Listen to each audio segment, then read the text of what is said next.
परमात्मा का राज समझाओ। बाबा कहते हैं आज कोर्स कराने का तरीका बता रहा है।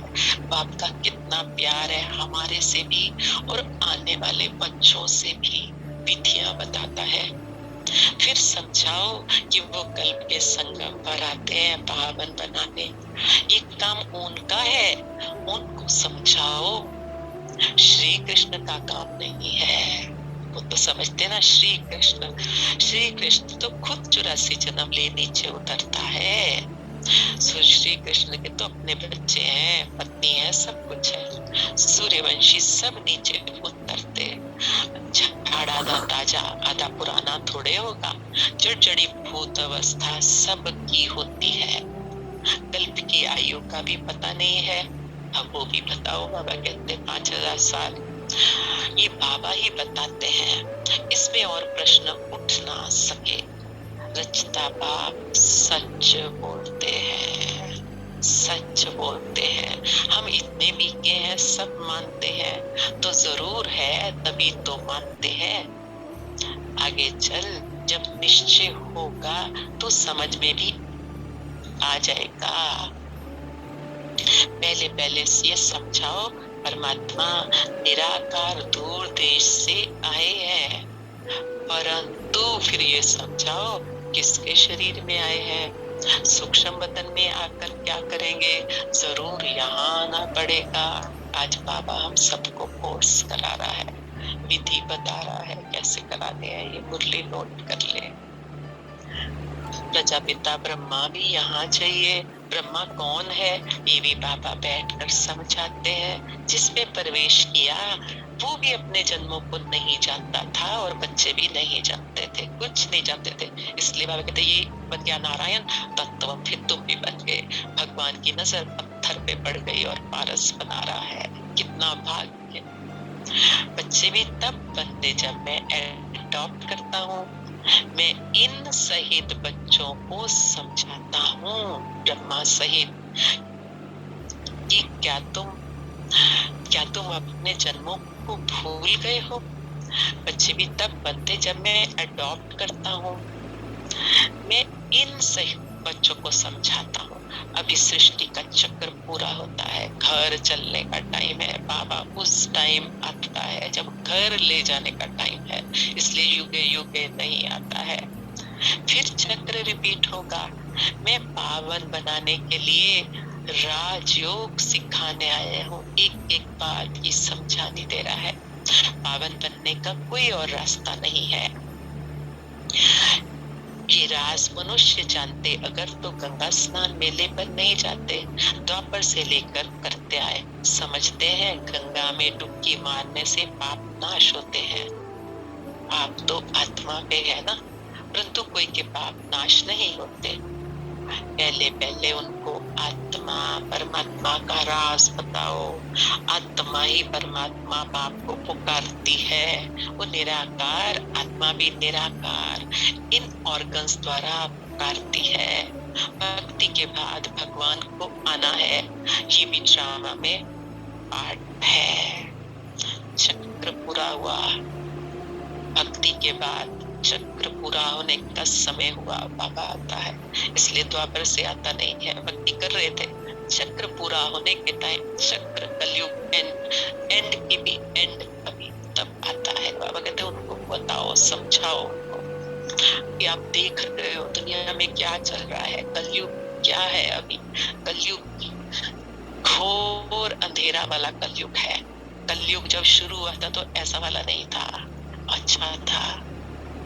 बाप कहते मुझे नई दुनिया स्थापन करने आना है। शास्त्रों में भी है ना, भगवान को संकल्प उठा तो जरूर ड्रामा प्लान अनुसार संकल्प उठा होगा ना, उसका संकल्प बड़ा एक्यूरेट होगा।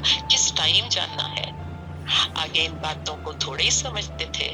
बाबा कहते मैं तो तुमको नई नई गुए बातें सुनाता, परम धाम के राज बताता, परम धाम में मुझे तुम देखते रहो ये बताता, गहरी गहरी बातें बताता हूँ। फिर बाबा कहते तुम क्यों इधर उधर देखते हो, मैं तुम्हें इतनी मौज कराता हूँ। सुनते सुनते समझते जाते। आगे ऐसे नहीं कहते थे कि शिव बाबा पढ़ाते हैं, अब तो अच्छी रीति समझ गए, और भी समझने का भी बहुत पड़ा है। अब बाबा ने जो समझाना था समझा दिया, साकार मुरली में ज्ञान समझा दिया, अव्यक्त मुरली में उसने हमें परफेक्शन की सारी बातें समझा दी। अब कोर्स खत्म, रिवाइज कोर्स भी खत्म, अब सिर्फ बनना है, बस बनना है। रोज समझाते हैं कि कैसे किसको समझाना चाहिए, ये साकार में बातें, मुरलियां ये साकार की, जिसमें बाबा कहते हैं कैसे कोर्स कराओ, या हमें भी बहुत समझाता ये साकार में, और उसमें कैसे परफेक्ट बनना है तुमने, कैसे कर्मातीत अवस्थाओं को कैसे अव्यक्त स्थिति बनानी है। पहले ये निश्चय करें कि बेहद का बाप समझाते हैं तो वो जरूर सत्य बताएंगे। इसलिए बाबा ने ऊपर कहा आत्मा परमात्मा को बताओ, जब परमात्मा में निश्चय होगा तो उनको हाँ सत्य है सब, इसमें मूंझने की बात नहीं। बच्चे कोई कच्चे कोई पक्के, कच्चा है तो कोई को समझा नहीं सकेगा, क्योंकि अंदर कुछ चलेगा वो उनको टच हो जाएगा, उनको समझ नहीं आएगी, बिल्कुल आ नहीं सकती, खुद ही अंदर संशय चल रहा है। ये तो स्कूल में नंबर बार होते, बहुतों को संशय पड़ता, हम कैसे समझे, भगवान आकर पढ़ाते हैं। बहुतों को संशय होता, भगवान आकर पढ़ाते हैं, आते भी हैं, लेकिन संशय भगवान नहीं आ सकता। वैसे यहाँ बहुत अच्छा है, बातें बहुत अच्छी है, वाइब्रेशन बहुत अच्छी है यहाँ पर, ये कहेंगे भगवान आता है, वो आने वालों को भी बाबा कहते हैं निश्चय नहीं होता है। एक बार एक प्रोग्राम चल रहा था, एक अपनी युगल को लेके आया था उस प्रोग्राम में, और उसको मजबूरी से बैठना पड़ा, एकदम पीछे की सीट पे बैठा था, पूरा कुछ नहीं उसने सुना। उसके बाद टोली मिली, उसने टोली भी जाके नहीं ली, कुछ नहीं, बहन उसके पास गई, उसने उसको टोली दी बहुत प्यार से, बोलता है मैं यहाँ बैठा था, मैं बहुत नेगेटिव होके बैठा था, लेकिन मैंने देखा मेरे बीपी के पैरामीटर्स एकदम ठीक हो गए हैं, वाइब्रेशन। इसलिए बाबा कहते कोई सुनता भी नहीं है ना, कुछ याद भी नहीं रहता, कुछ भी समझ नहीं आता, तो भी भगवान की क्लास में बैठे हैं, इतना महत्व है उस वाइब्रेशन का। तो बाबा कहते बहुतों को संशय पड़ता, हम कैसे समझे भगवान पढ़ाते, क्योंकि उनकी बुद्धि में तो श्री कृष्ण ने ज्ञान सुनाया। अब पतित दुनिया में कृष्ण नहीं आ सकता, ये उनको सिद्ध करो कि परमात्मा को ही आना पड़ता है पतित दुनिया पतित शरीर में, क्योंकि कैसे कब तक चलेगा कलयुग, इसको सत्युग बनाना है, साइकिल है, तो कैसे, सारे ही तो नीचे गिरे हुए हैं, और दूसरा किसी को भी ज्ञान नहीं है, तो परमात्मा पर इसकी डिटेल को आज लिखे मुरली के बाप ये भी समझाते हैं, हर एक की अपनी अपनी बुद्धि है, कोई तो झट समझ जाते, जितना हो सके समझाना है। ब्राह्मण सब एक जैसे नहीं होते, परंतु देह अभिमान बच्चों में बहुत है, ये बाबा भी जानते हैं कि नंबरवार है, डायरेक्शन पर बच्चों को चलना पड़े, बड़ा बाबा जो कहे वो मानना चाहिए, बड़ा बाबा जो कहे ऊपर के पार्ट वो मानना चाहिए। गुरुओं की तो बातें आए हो, अब बाबा जो स्वर्ग में ले जाने वाला, उनकी बात को आंख बंद करके मानो, परंतु ऐसे निश्चय बुद्धि नहीं है, आंख बंद करके किसने मुझे डायरेक्शन दिया है, भले उसमें नुकसान हो व फायदा हो, मान लो बाबा कहते हैं, फल समझो नुकसान भी हो जाए फिर भी बाबा कहते हैं हमेशा समझो। शिव बाबा कहते हैं ब्रह्मा के लिए मत समझो, ये उस टाइम रिस्पॉन्सिबल शिव बाबा होगा, उनका ये रथ है, इसलिए शिव बाबा ठीक कर देगा, हमेशा समझो। शिव बाबा कहते हैं ये कुछ नहीं जानते, ऐसे ही समझो। एक तरफ तो निश्चय रखना चाहिए, शिव बाबा कहते मेरा मानते रहो तो तुम्हारा कल्याण है, श्रीमत में ही कल्याण है, श्रीमत हमें बल देती है।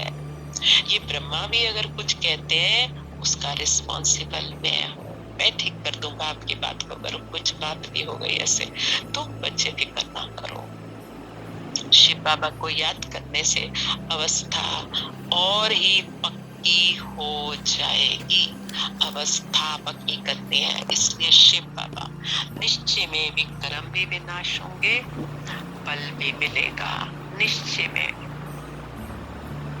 जितना बाबा को याद करेंगे उतना बल ज्यादा बनेगा, उतना आत्मा प्योर बनती जाएगी। जो श्रीमत पर चल सेवा करते वो ऊंच पद पाएंगे। वो तुम्हें दे अभिमान बहुत रहता। बाबा देखो सब बच्चों से कैसे प्यार से चलता है, सबसे बात करते रहते हैं, बच्चों से पूछते हैं ठीक बैठे हो। ये ब्रह्मा बाबा की बात कर रहे हैं। ठीक बैठे, कुछ चाहिए तो नहीं, कोई कमी तो नहीं है, सब कुछ ठीक से मिल रहा है। कितना ध्यान करते, कोई तकलीफ तो नहीं है। लव होता है बच्चों के लिए। पापा कितना ध्यान रखता था, कैसे पाला। आज दादियाँ बताती हैं कैसे हमें महारानियों की तरह पाला। कोई भी चीज पहले लाके हमें खिलाता था, कहता था ये मेरे ठाकुर हैं, कैसे ठाकुरों को भूख लगा रहा हूँ। बाबा कितनी पालना की। बेहद के बाप को, फिर शिव बाबा बेहद के बाप को बच्चों के लिए बहुत बहुत लव है। जो जितनी श्रीमत पर सेवा करते हैं उस अनुसार लव रहता है। सेवा से फायदा है, सेवा में हड्डियां देनी है। मन वचन कर्म समय संकल्प श्वास हर चीज सेवा में देते हैं। बस एक बाप और बाप की सेवा। कोई भी काम करते रहेंगे तो वो फिर दिल पर भी रहते कि ये बच्चा फर्स्ट क्लास है। परंतु चलते चलते किसी पर ग्रहचारी भी बैठती, माया का सामना होता ना। ग्रहचारी के कारण फिर ज्ञान नहीं उठा सकते। कई तो फिर कर्मणा सेवा अथक होकर करते हैं।